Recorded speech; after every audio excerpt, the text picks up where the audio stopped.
Good afternoon, good afternoon. Thank you very much for your patience. We're now going to call to order the Committee on the Environment to hear testimony on Bill number 190378. And I'm pleased to say that we have a quorum represented with the members of Councilwoman Cindy Bass, President Darrell Clark, Councilman Bill Green-Lee. Okay, very well. All right. And so with that, will the clerk please read the title of the bill? Bill number 190378, an ordinance amending Chapter 9-3400 of the Philadelphia Code entitled Energy Conservation to establish a solar panel incentive program under certain terms and conditions. Thank you.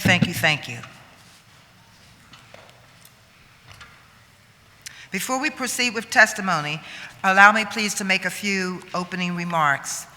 We don't get to this place at this time on any bill without partnership and a number of smart people talking around the table about how to get things right, also known as stakeholders. So I want to say thank you to the many stakeholders, including the Philadelphia Energy Authority, which continues to be a supreme partner in anything environment and sustainability, along with the leadership and the staff at the Office of Sustainability for your needed partnership on this piece of legislation. It is valued. In 2005, the Energy Policy Act established for the first time a 30% tax credit to incentivize regular homeowners to make environmentally conscientious and sustainable improvements to their homes. Unfortunately, these tax credits are set to expire. The legislation under consideration today will continue to encourage private, residential, and commercial installation of solar energy in Philadelphia, in spite of the federal hurdles.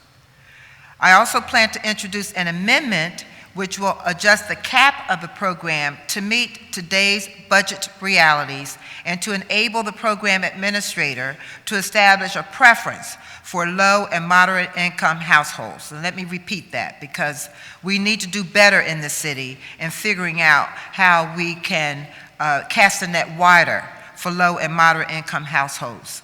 So today, after speaking with members of the administration, I will be introducing an amendment which will adjust the cap of the program to meet today's budget realities and to enable the program administrator to establish a preference for low and moderate income households. We do look forward to hearing testimony on Bill number 190378.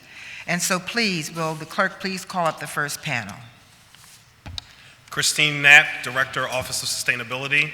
Lila Riley, Solar Manager, Philadelphia Energy Authority.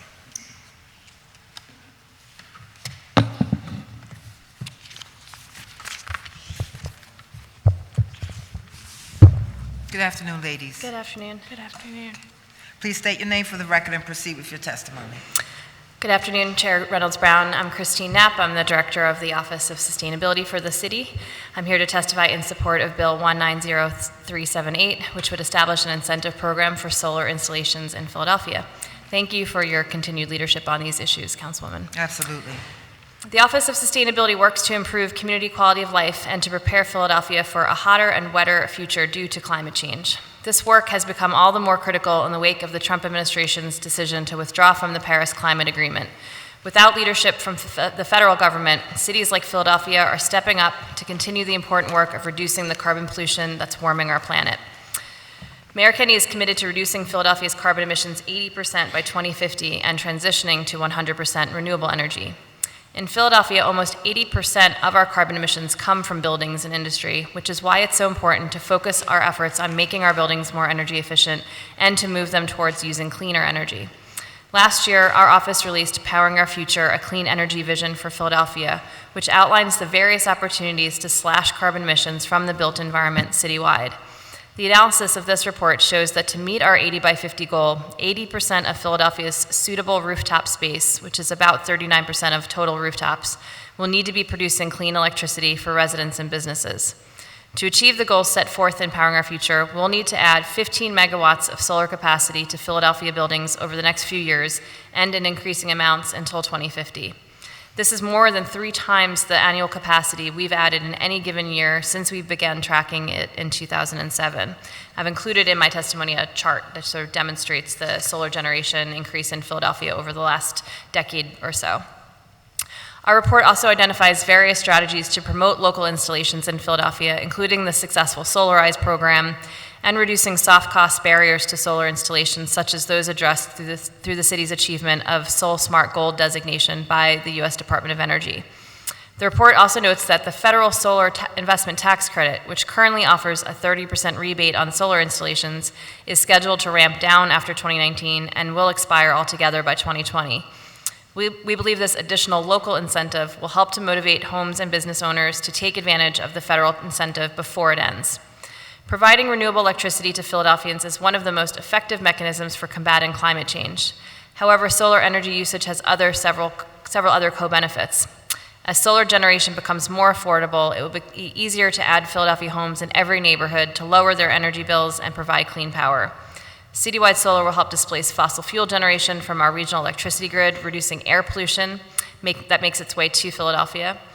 And installing solar generation citywide will generate new local job opportunities, including those for students of the Bright Solar Futures initiative run by the school district and the Energy Authority.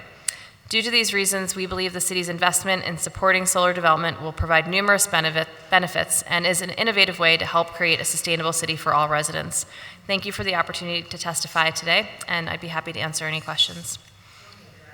A couple, but I'll wait till we hear Okay. from our solar superstar. How about that?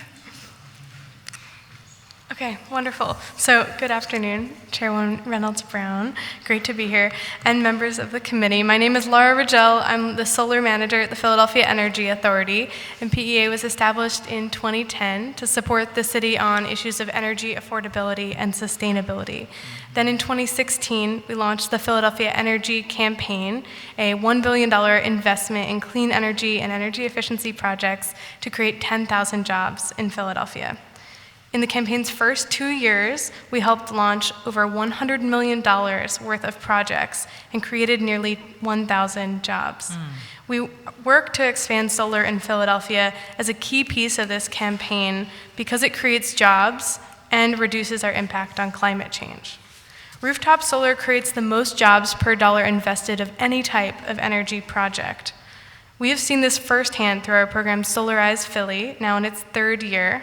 Solarized Philly is the nation's largest single solarized initiative and has created nearly $6 million of investment in our local solar market and created 52 jobs.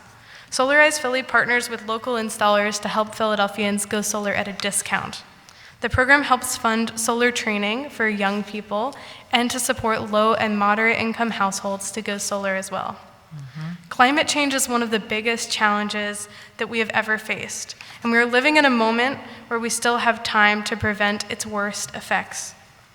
Thanks to your leadership, Councilwoman Reynolds Brown, today we have an opportunity to take action. If the city funds the proposed solar incentive program at $2.5 million a year, it will help get Philadelphia on track to meet its climate goals. In the absence of federal action on climate change, local leadership is more important than ever. When the Trump administration withdrew from the Paris Climate Agreement in 2017, Philadelphia decided to say, we're still in. We as a city stepped up. We made a commitment to take climate change seriously. And the federal government continues to go in the wrong direction. Solar is key to how we as a city and nation can reduce our climate impact. But now, at a time when climate change is more urgent than ever, the federal government is phasing out the biggest incentive for solar. The federal investment tax credit was enacted by Congress in 2006 and cuts the cost of solar by 30%.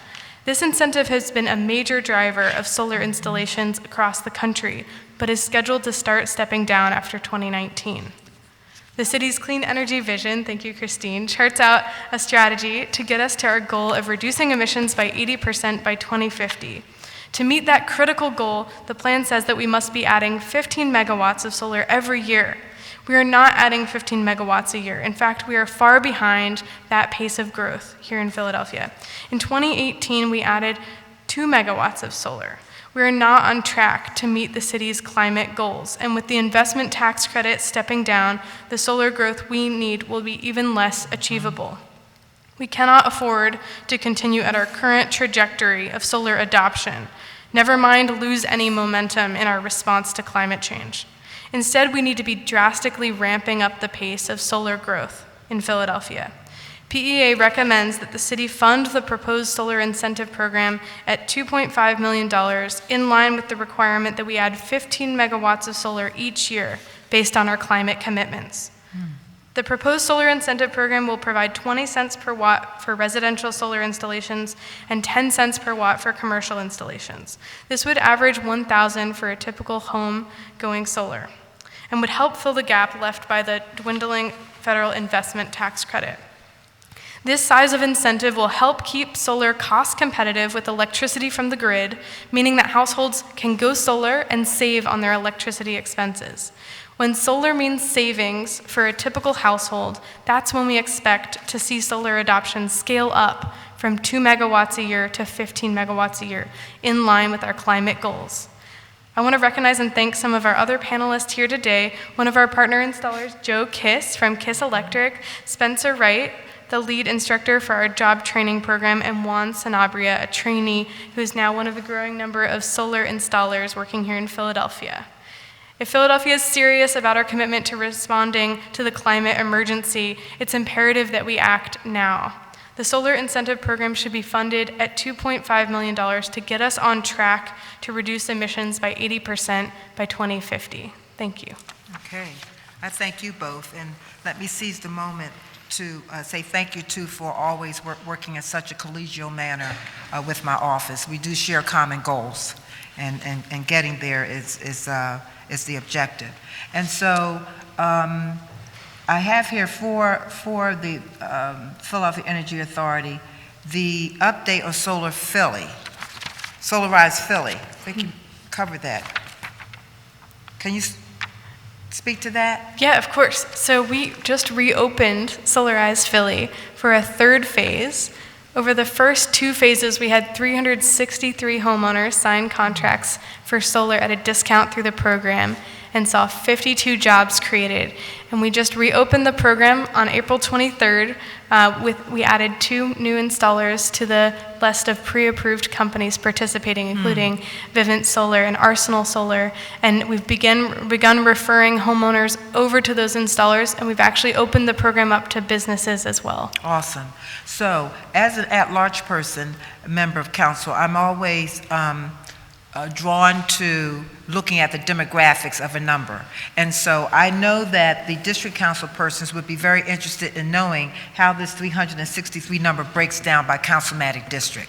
So if you could provide that to me at your convenience so that district council members can see how well residents in their councilmatic districts are taking advantage of this opportunity, and where there is not, where the connect hasn't quite happened yet. That would be very informative. Yeah, we can definitely do that, and we love to work with the council offices to get the word out during this phase. It's open through September 30th. Okay, so let's talk about that. Wonderful. Just speak in some detail about outreach. Yeah, sure. So we've worked with council offices. We actually brought around brochures and posters to all of the council offices today, and we're now starting to poster in libraries and rec centers, partially inspired by the energy office's work with librarians to support them to be advocates of solar energy. And we're actually working with each of our installers on different marketing strategies. So that includes lunch and learns with major employers in the city. So universities are included in that. We've also had some time on the radio, including WURD. So we're looking for a whole range of strategies and are open to any suggestions. What about Channel 64? That's something we could definitely look into. I'd love to. That's convenient, it's not costly, and it's right upstairs. So we should take advantage of that. That's a really good point. Have you connected with any members of the clergy community? Several sectors of the black clergy meet monthly, and they welcome this type of information at those leadership meetings where you can share the information as well. So my office can be helpful to you in that way, to get up, in front of clergymen and women who have congregations who would benefit from this type of information. So I don't,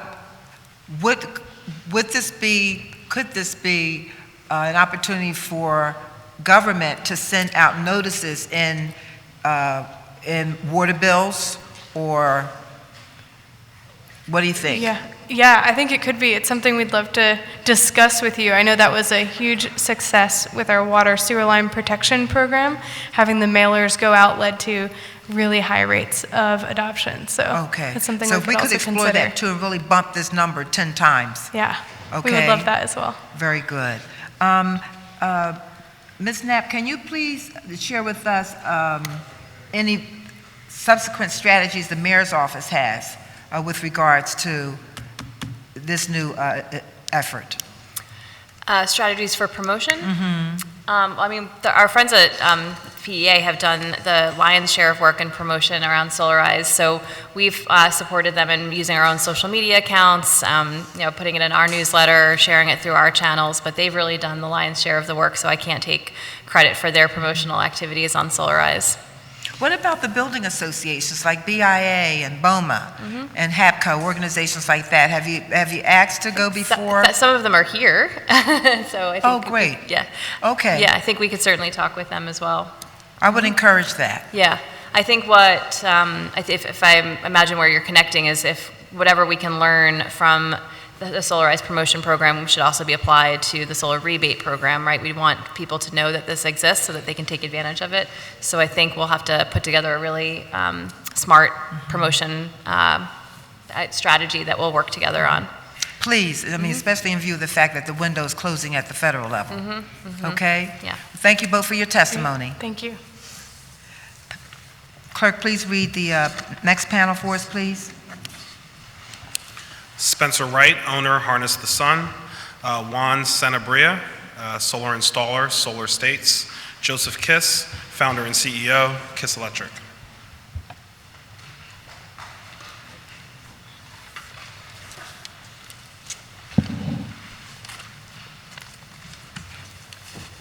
Afternoon, gentlemen.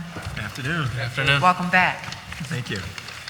Okay, if you could please start with Mr. Spencer Wright, owner, Harness the Sun. State your name for the record and proceed with your testimony. Spencer Wright. So good afternoon, Chairwoman Reynolds Brown, and thank you for this opportunity to share my remarks in support of the solar rebate program for the City of Philadelphia, Bill number 190378. I'm an instructor hosting adult solar installation training with two prominent workforce development organizations here in Philadelphia, the OIC and the Energy Coordinating Agency. I also work with the Philadelphia Energy Authority to deliver solar training programs for high school students in the Philadelphia School District. And I am very proud to say we are currently developing a Bright Solar Futures career technical education program which will roll out in the school district over the next few years. One of the perks in what I do, one of the special things that I enjoy most is that I get to experience firsthand the passion and the excitement our trainees express as they learn about this solar opportunity. This opportunity to not only develop a life-changing career, but to also make a difference, to literally help save the planet. But the main highlight, the most beautiful thing, is when one of our graduates gets a job and starts making that money and making that difference. This is what I like to use my time here to talk about and share with you all today. We need to keep this momentum, this fantastic growth in the Philadelphia solar market going strong. In fact, we need to ramp it up. We need to assure these adults coming through workforce development have job opportunities, that the high school graduates can roll right into work opportunities and careers. Workforce development is a buzz term that's being thrown around a lot here lately. Well, I don't see it as just a buzz term. I see it as a mission. Not just a nice thing, but a necessary one that has to happen to make this energy paradigm shift happen from fossil fuels to renewables, to make it a reality. My mission, that I've chosen to accept it, is to develop a solar army of workers with recruits from all communities filling the ranks. To do this, we need to take solar to the next level. Solar is a win-win-win. That's right. Right? More Yes. installations mean more distributed generation and energy independence, which leads to more jobs and more Philly residents with a better quality of life. I'd like to ask, which I think you already have, but for those who haven't, if you haven't already taken a look at it, to go to the Solar Foundation's website, thesolarfoundation.org, and check out the reports on solar job growth. There's a model in one of the reports, the potential of state solar jobs, predicting a possible 125% growth in solar jobs in the state of Pennsylvania by 2021. It's a model. I'd love to see Philly do its part in making that happen. Here's a quote from another report. Quote, "Today, leaders in solar are making diversity and inclusion a priority. This rapidly growing industry now employs 242,000 plus Americans, and these job opportunities should be accessible to everyone." That's right. In closing, I'd like to speak directly to the solar rebate program legislation that Councilwoman Reynolds Brown is putting forth. As evidenced in a white paper from May 1st, 2012, the Baker Center Job Report developed by Howard H. Baker Jr. Center for Public Policy. It's entitled Assessment of Incentives and Employment Impacts of Solar Industry Deployment. Effective incentives are long-term instruments that remove specific barriers, level costs to encourage long-term private investment, and/or offer stability during the adoption cycle that allows the new technology to cross the chasm. Incentives provide opportunity for technology development that introduces economies of scale or production or conversion efficiencies that allow price points attractive to adopters for whom price is the primary consideration. Ideally, incentives have a schedule built in to allow gradual reductions in the incentive as the industry matures. This stands just as true today as it did then in 2012. Many of the predictions that were made in that report have happened. There's no doubt that incentives like this solar rebate program for the city of Philadelphia can and do make a difference. Thank you. Thank you very much. Now, I looked for your testimony up here. Did you put copies of your testimony on the side? No, I didn't. I'm sorry. Okay, no worries. We have a copy. Can we, Tyler, can we please have copies of your testimony? Sure. Okay.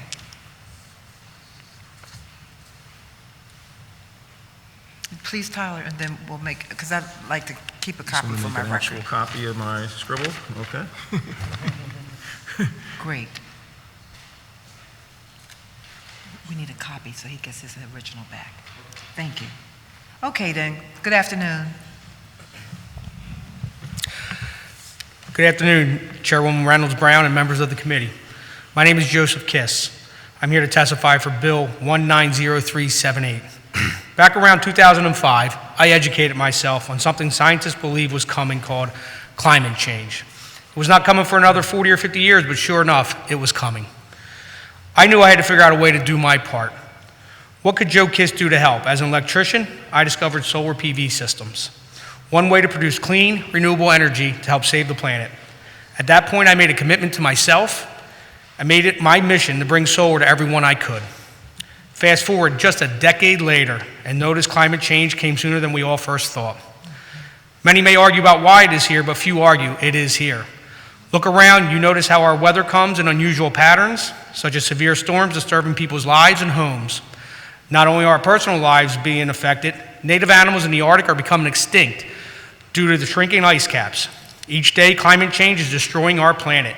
We must act now. Solar PV systems are the beginning of the solution. What will be the answer to these questions? What kind of world are we leaving our children? What kind of world are we leaving our children's children? As I mapped out my road on how to get this solution out to as many as I could, I was so excited to find my home state of Pennsylvania. As a veteran, this is a state I was proud to serve my country from.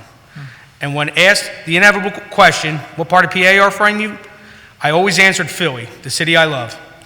Pennsylvania was starting an amazing program called the Sunshine Program. I became a part of it as fast as I could by building out a solar division to my growing electrical contracting firm, Kiss Electric. It was hugely successful, supporting thousands of Pennsylvanians to go solar. But the incentives dried up and our market for solar renewable energy credits, or SREC, soured. Pennsylvania was left a loser in the solar market. I was crushed but had to push on. Lord knows you got to be tough to be from Philly. With no state assistance in a very difficult market, few people around the country in this industry believe there's any reason to think solar and Pennsylvania should be said in the same sentence. In 2017, my team and I found a request for folks to help install some solar in Philadelphia as part of a new program called Solarized Philly. We had no idea what it was, but knew we needed to look into it. The two meetings, the Philadelphia Energy Authority was attempting to go solar here in Philadelphia. After attending one, then two meetings, I was not really sure if much would come from this, but maybe, just maybe, we could get 10 or 15 installations out there. So we worked as hard as we could to be involved. After two widely amazing phases, the PEA Solarized program has installed almost 400 solar PV systems, created over 52 jobs, created a low-income program, added over a megawatt of solar to the city skyline, and has made Philadelphia a winner in the solar market, becoming the fourth fastest growing market in America today. And who here doesn't love a winner? PEA has assisted in teaching residents and young adults a solar trade. This has led to a realization. There can be a solar industry in Pennsylvania. There can be a reason to learn this new and exciting trade.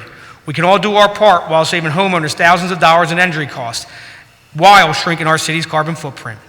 When done in the proper way, we are making every individual or business that goes solar wealthier for it.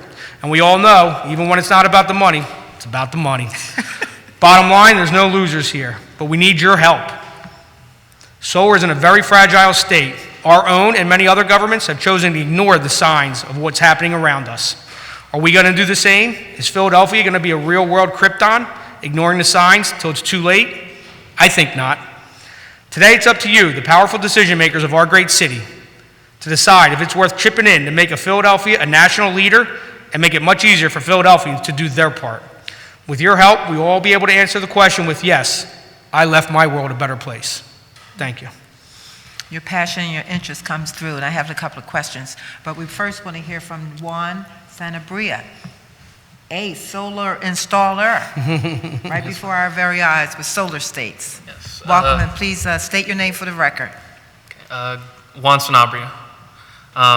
Good afternoon. Thank you for giving me the opportunity to speak, because I think I am a product of the growth of solar in Philadelphia. Yeah, I'm a solar installer working for Solar States, a Philadelphia-based solar company. I came to Solar States by way of the SET program, run partly by the people over at Philadelphia OIC, and the opportunity to partake in this program came at a really good time for me. I'd been out of work for quite a while and was having almost no luck finding a job. And then my parents got solar through the Solarized Philly program. And fast forward a little bit, for 2 months, almost 2 months, I made my way down to the OIC building and came ready to learn so I could enter a young and fresh industry where there's so much opportunity and potential, not just for any one individual, but for companies, organizations, cities, towns, states. And yeah, the training program itself prepared me for what I would encounter on the job. I was taught the ins and outs of a solar energy system, the typical parts you would see, how they work, how to install them properly. And this was all taught to me by professionals of all skill levels, and some of them are here, Mr. Spencer Wright, Mr. Michael Gold-Markell, Mr. Skylar William Cole, and yeah, they all had different skill levels from 10 years in the business to only a couple years in, and the instructors were very passionate about what they were teaching, and you could see it. And I was also impressed of how many of them can wear more than just one hat. And I still see that where I work today, from people being able to create their own jobs or them being able to make the transition to different areas of the industry. And that kind of thing doesn't go unnoticed. And at the core of that all, I think, is education. I've never stopped learning since I left the program. And that's something I think everyone should value, especially when building a workforce that will be comprised of the next generation. And I'm happy I sought out the opportunity because it resulted in a great reward. I've been working at Solar States for almost a year, and I love what I do. And I've had plenty of fun experiences along the way, whether it was working on a 12-module residential install or a 1,000 module commercial project, or even a solar carport for charging the solar cars. And it's never a dull day at the end of it. And I can go home and be proud because I'm also doing a good thing for the people around me and the planet. Thank you. Wow. You represent the future, and you make what we do on the legislative side and what the businessmen do on their side so worthwhile. Thank you very much for your testimony. You also give us a lot of hope. So, please update me on how well we are doing with the school district, Mr. Wright, in capturing the imagination of young people to consider this as a prospect. Well, it's going great. You know, we got that Department of Energy grant.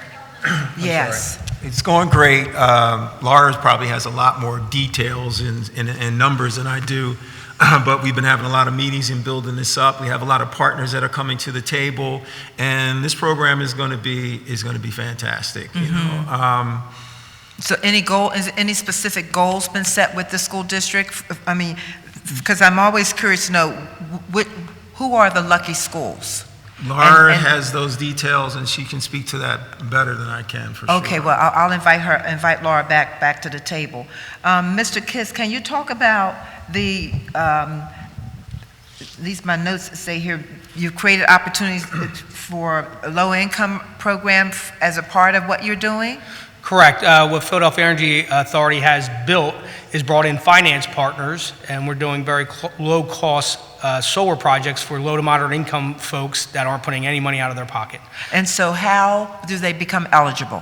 They apply with the Philadelphia Energy Authority. Okay. They vet them, and they go through the process, try Very to make sure good. they're ready for it, their home's ready for it, and the financial partners are ready for it, and we can bring solar to their homes. Laura, could I please ask you to come back to the table? Don't go anywhere, gentlemen. I want to hear more from Juan. How long was the program, the training program with Philadelphia OIC? It was about 2.5 months, two months wow. around there. And who funds the Philadelphia OIC effort? Spencer, Laura? I know, yeah, it's funded by PICO. PICO. Yeah. Awesome. Okay. All right then. That's a clear, strong partnership. Yes. So Laura, if you could, too often in hearings like this, we hear of the engagement of the school district, which is a great thing. That's the good news. Too often the bad news is it's the same, some would say the same usual suspects. So we want to know I want to know how well we're doing in schools that typically do not get caught in this web of opportunity. So if you could just share with us who are some of the participating schools and what the strategies are to touch the high schools across the system. Sure. So far we've had 3 rounds of training, and we have targeted students from career and technical education programs. Okay. So specifically we've worked with Ben Franklin High School, Randolph High School, and Mastbaum High School so far. And now we're working with the Office of Career and Technical Education to choose a school that will host the first solar program of study. First what? The first ever solar program of study. Okay. So that means it's a 3-year program where sophomore students opt in and they choose their specialty area. So there are tons of programs of study that students can choose from, like culinary, plumbing, vending machine mechanic. It runs the whole gamut. Okay. So we're looking to add another option to that list of solar energy. And if it's approved by the state, Pennsylvania Department of Education, which we expect it to be, then any school district in Pennsylvania would be able to access state funding to offer that same curriculum to their own students. Awesome. At this date, how many young people from the Philadelphia Public Schools are in the program? You recall the number?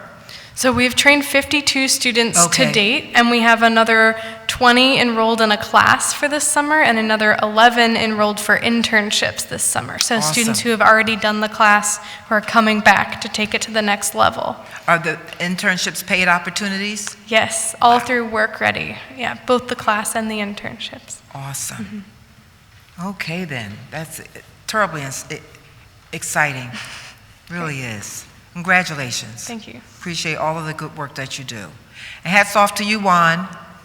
Thank you for your testimony. Thank you.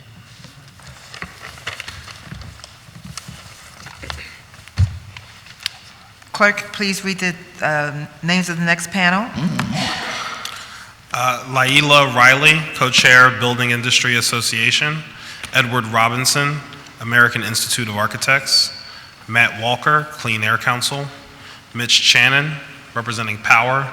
And Mina El Raval. while we await the arrival of all of those at the table, the record should reflect that we also have letters of support that were submitted by the following. Chris Sfar, Executive Director of the Centennial Parkside Community Development Corporation, which is in Councilman Jones' district in the West Philadelphia. Dan Dillon, Mid-Atlantic Sales Manager for Momentum Solar. Barry Moore, President of Moore Energy. Frank Foley, Founder of Solar Scale LLC. Samuel Park, CEO of Arsenal Solar LLC. Mark Bortman, owner of Exact Solar. Micah Gold Markel, founder of Solar States LLC. Douglas D. Davis, owner and operator of Superior Solar Design LLC. And Julia Helinges, Executive Director of PowerCore PHL. And so, Juan, if you were listening, these are a number of business people who've gone on to become entrepreneurs in the world of the solar space. So there's tremendous opportunity for growth as you grow in that trade space. Thank you very much. And so, Lila, is that correct? That's correct. Okay, then. Welcome, and Thank you. State your name and provide your testimony. Sure thing. My name is Lila Riley, and I'm co-chair of the Building Industry Association's Green Committee and also a Philadelphia resident and homeowner. As you know, the BIA is the region's association for residential home builders, residential contractors, and suppliers. I would like to thank the Councilwoman Blondell Reynolds Brown for allowing me to testify today on Bill number 190378, which she has introduced to create Philadelphia Solar Panel Incentive Program. The proposed program has the potential to provide a tipping point in financial feasibility for business owners, but especially small businesses and Philadelphia homeowners. I was in the Bay Area in California last week visiting a friend and couldn't help but take note that the solar panels were installed everywhere. Large buildings, small buildings, single-family homes, and it made me wonder and ask the obvious question: what can we do? California has been fortunate to have statewide forward-thinking leadership in stimulating and advancing the market for solar adoption. We are not as fortunate to have that leadership on a state level, and that is where municipal leaders like you all continue to step up to the plate. Thank you for taking on this role and for proposing to fill the gaps where state and federal governments are lacking. The Bay Area also has benefits in having a very healthy job market where area median income is $192,000 a year compared to the Philadelphia median income of $90,000 per year. This demonstrates that every penny of financial support for a program like this goes an incredibly long way for residents and small businesses here in our city. In fact, the incentive amounts could be too low, and we would advocate for maintaining or increasing the proposed amount. If the administration is serious about meeting their ambitious goals for reducing carbon emissions, we need to support progressive legislation like this to open markets for more viable and long-term solutions in reducing carbon emissions, creating jobs, running a sustainable business. In addition, we need swift implementation of this program. The federal tax credit for solar is diminishing year after year over the next 3 years, so implementing a viable program today is essential to maximizing the financial investment opportunities. Lastly, it's worth mentioning the broader economic stimulus a bill like this could have on our local economy, or unspoken winners of the solar incentive program.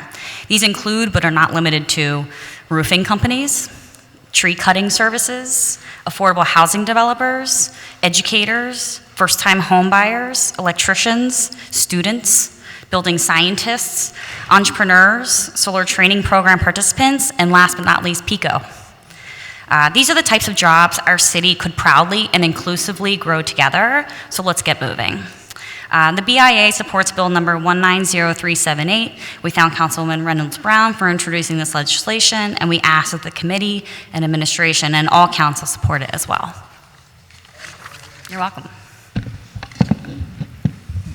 When you can craft legislation that had that many winners, that's a good thing. Thank you. Good afternoon, sir. Hello. My name is Edward Robinson, and I am testifying today on behalf of the Philadelphia chapter of the American Institute of Architects. The AIA is Philadelphia's voice of the architectural profession and represents more than 263 member architecture firms and 228 affiliate companies supplying products and services to the construction industry in the region. I would like to thank Councilwoman Reynolds Brown for allowing me to testify today on her legislation, which would create a Philadelphia solar panel incentive program. This program is the right legislation at the right time. It will be effective in making clean energy more affordable for all Philadelphia, building on local employment opportunities for new solar installations, and encouraging the creation of more solar businesses. It will also coordinate with ongoing job training programs that build a solar culture that will keep our talented solar workers from being pulled to other markets. This proposal will also help to address climate change by creating conditions to achieve the current administration's established energy goals. The solar industry has a great future. The cost of panels and equipment is currently competitive with fossil fuel source power, and solar is at a point where it needs to be encouraged to grow faster in Philadelphia. The biggest damper for the local developing solar industry is uncertainty in the market, and this bill helps address that uncertainty. Solar power is a great job creator and is one of the fastest growing sectors in Pennsylvania. 15 jobs are created for every 100 installations. If demand increases to the city's current goals, that would create 450 living wage jobs a year. This new wave of solar jobs is already underway. PEA was selected for the $1.25 million award from the U.S. Department of Energy to train more than 100 students in 3 years. Solarized Philadelphia has been training high school students and postgraduates as solar installers now in its 3rd year and is expanding the program this summer. Right now, demand is the necessary component. This Philadelphia Solar Incentive Program is being created at the right time. The federal solar incentive program is being phased out entirely over the next 3 years for residential, and commercial solar projects are being reduced to 20% of their current levels. New and local incentives are needed to increase the market demand for new installations. The overall level of funding is right at the $2.5 million level, and per project incentives are, if anything, too low. The current level of interest is high as measured by PEA, yet the contracts for actual installations remains relatively low compared to where we need to be. Contracts for the last 2 years have been below 200 installs each year. This needs to be closer to 3,000 a year to achieve the administration's clean energy goals of 15 megawatts of solar power each year. The return of investment on a typical row house solar system is 10 years, and commercial is 5 years. This makes great economic sense. There has been a lot of ingenuity in developing ways for investors and homeowners and businesses to share the benefits of different levels of investment. This bill will only deepen and encourage these funding alternatives to increase solar. Solar is going to become increasingly important and useful as a tool for architects and developers to meet the ever more challenging energy requirements of the International Energy Code and Philadelphia's new adopted codes. Having a knowledgeable workforce, viable business conditions, and a coordinated regulatory environment are all important components in building economic growth through solar. This bill focuses on demand for new solar installations, the most important component to ensure Philadelphia gets its fair share of the job market and other economic gains from this burgeoning solar market. Let's not miss the boat or let other cities and states pass us by. The AIA supports Bill number 190378. We thank Councilman Reynolds Brown for introducing this progressive legislation, and we ask that the council and administration and all council support it as well. Thank you for your consideration. Well, I thank you both coming from the industry and not being a part of government to see the value and benefit of this from a business perspective. It makes a difference when legislators can have an idea, and clearly this is not a solo act, but for the Energy Authority and the Office of Sustainability, we would not be here. So it really is a partnership. But then to know that it's endorsed by your organizations goes a mighty long way. So we thank you for your presence and your testimony. Thank you. Thank you you. both. Please, could Matt Walker and Mitch Channon please have a seat at the witness table? And Mina El Raval, please. Good afternoon, welcome back. Good afternoon, thank you for the opportunity to speak. As you know, my name is Matt Walker. I'm the Yes. Advocacy Director with Clean Air Council. We're a nonprofit environmental health organization headquartered in Philadelphia. The council's been working for over 50 years to protect everyone's right to breathe clean air. We have 37,000 activist members, including many in Philadelphia. In 2015, the council called on Philadelphia City Council to take more ambitious steps to address climate change and promote renewable energy, including a solar rebate. So, the council is excited to see that Councilwoman Reynolds Brown has introduced a bill to establish a solar rebate program for residential and commercial properties in Philadelphia. If done right, this program will help us address climate change, improve air quality by displacing fossil fuel energy sources, and provide good-paying jobs for Philadelphians. A solar rebate program is exactly the kind of concrete action Philadelphians need from City Council right now to put us on the right track to achieving our greenhouse gas reduction and renewable energy goals. Philadelphia needs this incentive and more if we are going to meet Mayor Kenny's goal to reduce greenhouse gases 80% by 2050, and hopefully more ambitious goals in the near future. In 2018, 2.2 megawatts of solar was added to Philadelphia, yet the city's clean energy vision projects that Philadelphia needs 15 megawatts of new solar each year. It is critical that City Council and Mayor Kenny commit the funding needed to achieve Mayor Kenny's goal, starting with the $2.5 million per year for this program. I have to say, I was disappointed to learn that the $2.5 million cap is being significantly slashed to $500,000. This is really unacceptable. I think we should keep the $2.5 million cap in place, and that this amount should actually be increased in future years. If the mayor and city council are serious about these climate goals and the mayor's climate goals, he and city council need to make sure we're adequately funding these programs. The timing of the solar rebates, though, could not have been better. The federal tax credits for residential solar are set to expire in 2022 and will start decreasing next year, as we've heard. But I think this rebate will provide a necessary incentive to go solar, even though it will only be a fraction of the federal incentive. If Philadelphia residents go solar this year, after the rebate becomes effective, they would get about $1,000 back for the average system, in addition to taking advantage of the 30% federal tax credit and the Solarized Philly program, which helps reduce the cost of solar through bulk purchasing. While the council is extremely supportive of the rebate, minus what I just mentioned about the reduction in the cap, we do have serious concerns about how the program will ensure that low and moderate income residents can fully access the benefits. And I do acknowledge, since I've written this testimony, that you've added some language to at least start addressing this concern. The council recommends adding a significant carve-out for low and moderate income residents from the total allocation. Council members should also consider how to allow multifamily affordable housing owners and tenants to benefit from the rebate, and to ensure that landlords cannot pass the costs of the solar installation to the tenants through rent increases.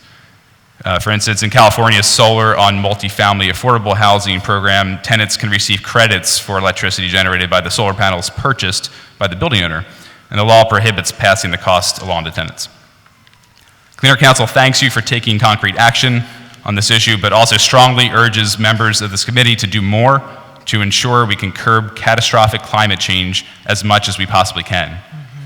To further incentivize solar, City Council could take the following short-term actions: give density bonuses for new construction that include solar, something I know your office... Can you repeat that? Yeah, something your office I know is considering, to give density bonuses for new construction that includes solar. And I know your office has been doing research on that, but hopefully we can advance that quickly. 2, to offer tax abatement for solar and energy efficiency projects in new or modified buildings. This is a recommendation the council's made for several years now, so please feel free to contact us for additional information about what that schedule would look like.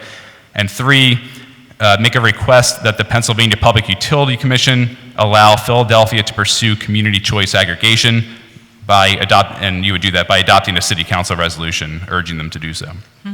The council can provide additional information on any of the above if requested. Thanks again for taking this important action to address climate change, and please consider our recommendations to improve the bill. Thank you. Thank you very, very much. Matt Walker. Good afternoon. Hi, thanks very much for the opportunity to testify. Mitch Channon, I'm a member of the steering committee of 350 Philadelphia. Today I was asked to testify on behalf of POWER, Philadelphians Organized to Witness, Empower, and Rebuild, which, as you know, I'm sure, is an organization of 50 member congregations representing about 30,000 people here in Philadelphia, working together to fight for racial, economic, and environmental justice.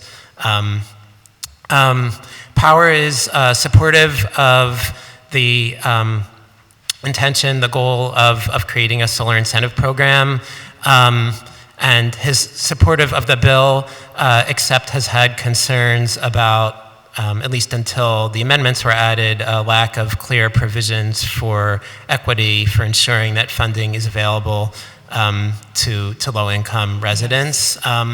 I'm not an expert on the economics of rooftop solar or the mechanics of the Solarized program, but I wanted to just share a really quick anecdote. POWER and Centennial Parkside CDC hosted a candidate forum about energy democracy back in March at a church in Parkside neighborhood, and a number of residents were expressing that they were unable to access rooftop solar, even with the low and moderate income program that's connected with Solarize, because there were barriers they couldn't overcome. Folks were saying that if they were enrolled in PECO's CAP, Customer Assistance Program, they were ineligible.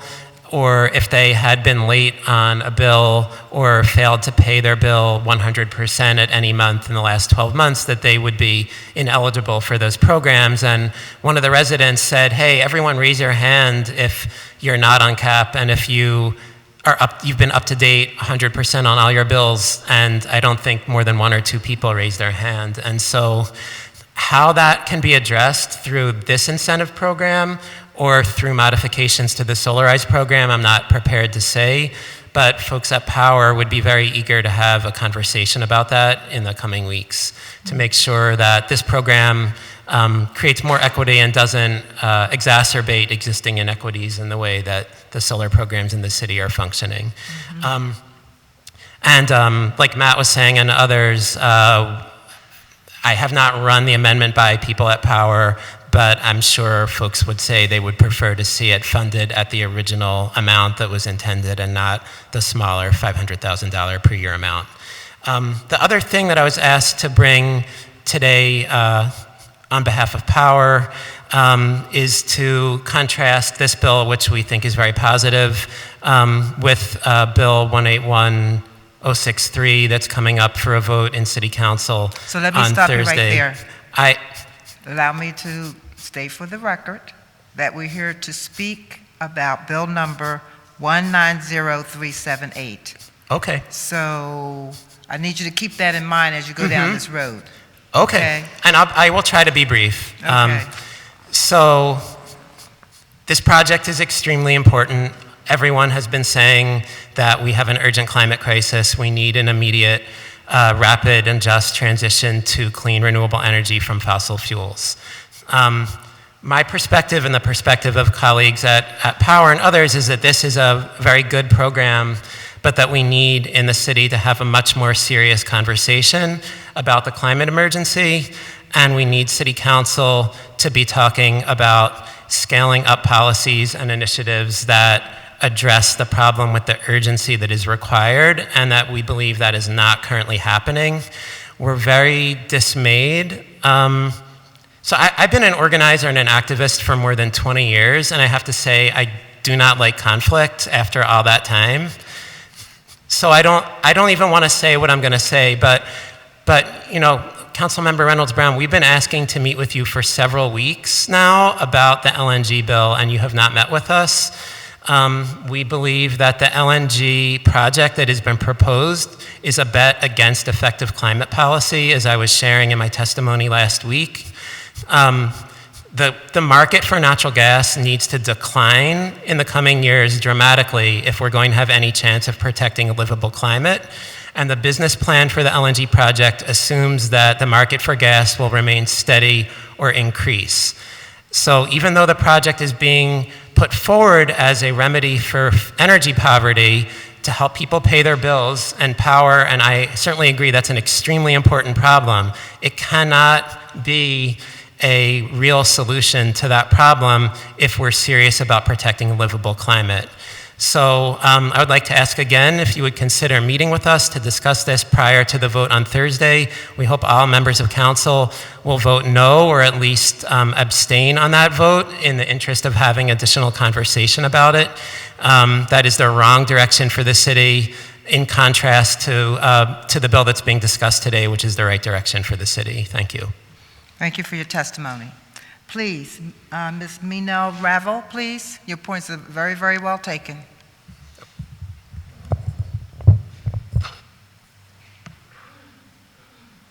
Yeah, hello. My name is Mina El Raval. I'm a resident of Mount Airy, and I'm an active member of Sierra Club's Ready for 100 team.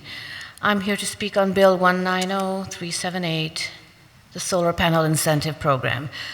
We need, as everyone said, we need a rapid transition to renewable energy. So, of course, we support this bill wholeheartedly. A bill that would offer a 20-cent per watt rebate for rooftop solar projects over the next 6 years, we love it. What is unclear is how this rebate program will be funded. While we were wondering where we were going to get the $2.5 million, we hear that it's already cut to 1/5 the fund. Why are we limiting this program before it's even seen the light of day? In addition to a rebate incentivizing rooftop solar, we would like to have a comprehensive conversation about something we've asked this committee for months, the Ready for 100 resolution, a resolution with the goal of transitioning all of Philadelphia's energy uses, both public and private, to 100% clean electricity by 2035 and 100% clean heating and transportation by 2050.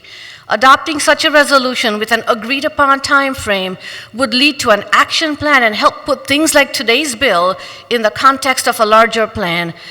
We have a draft copy of an action plan to offer this committee. An action plan would help prioritize, even triage, our work ahead so we could focus on reducing the most emissions and improving the air quality for the most people. A Ready for 100 resolution would put all of the stuff we've done to date, the citywide energy vision, the municipal energy master plan, council's pledge to uphold the Paris Agreement, plus and the 70 megawatt solar project in Adams County, all of these in the context of an aggressive but achievable goal. Adopting this resolution would provide an important guiding principle for all future decisions about the energy we use, how we invest city funds, which projects to choose, and where necessary, find new solutions. It would require that we review and revise our policies. For example, if new vehicles are being considered, this resolution would remind us that they need to be zero-emission vehicles. If roofs are being replaced, this resolution would remind us that we need to consider the viability of rooftop solar. If a road is being repaved, this resolution would require that we consider pedestrian and cycling use for the same roadway. If we're buying leaf blowers and street sweeping trucks, this resolution would have us consider low carbon options, such as investing in people and brooms. This bill offering a rebate to those installing rooftop solar is one we wholeheartedly support.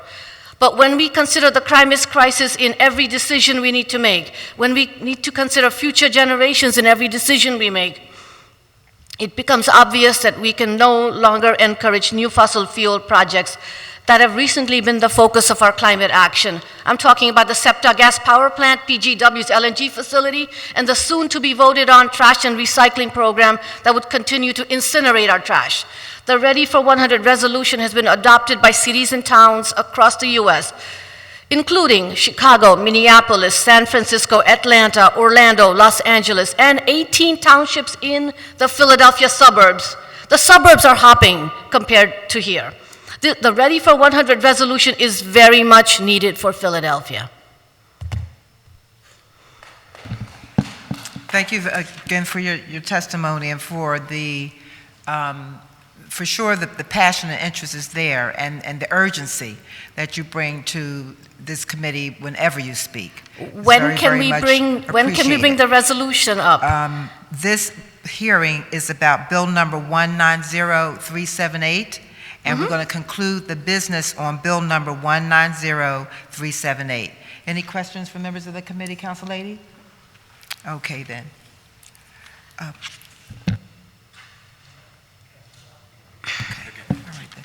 So we will now end the hearing of the Committee on the Environment and enter the formal meeting of the Committee on the Environment. First,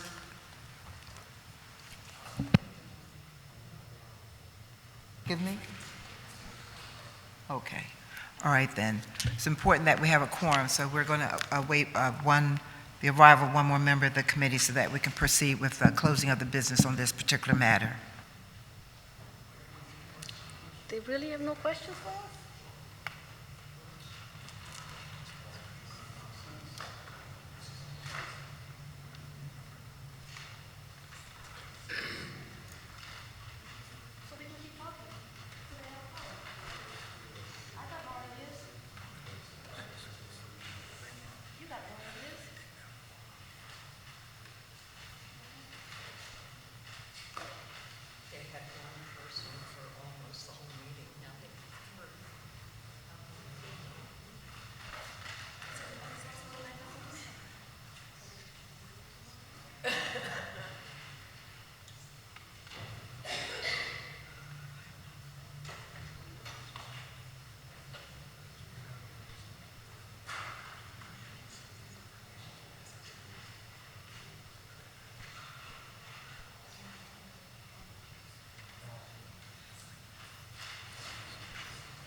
All right, so we will now end the hearing of the Committee on the Environment and enter the formal meeting of the Committee on the Environment. The Chair recognizes Councilman Green-Lee for a motion on the amendment to Bill number 190378. Thank you, Madam Chair. I move the adoption of the amendment to Bill number 190378. Copy of the amendment has been distributed to the committee members. It has been moved and properly seconded that the amendment to Bill number 190378 be approved. All those in favor of the motion will signify by saying aye. Aye. Those opposed, the ayes have it, and Bill number 190378 as amended has been adopted. The amendment's been adopted. Now I got to move to have the... Bill number 190378 as amended has been adopted. No, now I got to move as... We adopted the amendment. Now I got to move the bill as amended out of committee. Okay. Yes. You ready? No, just recognize me. Okay. Okay. Recognizes Councilman Bill Green-Lee. Thank you, Madam Chair. I move that Bill number 190378 as amended be reported out as committee with favorable recommendation. The rules of council be suspended to allow for first reading our next session of council. Second. Okay. The ayes have it, and you have to take the, just say. Yeah. All those in favor say aye. Aye. All opposed? The ayes have it, and the motion carries. Bill number 190378 as amended will be reported from this committee with a favorable recommendation and request that the rules of council be suspended to permit first reading at the next full session of council. That concludes the business of the Committee on the Environment. She's back there.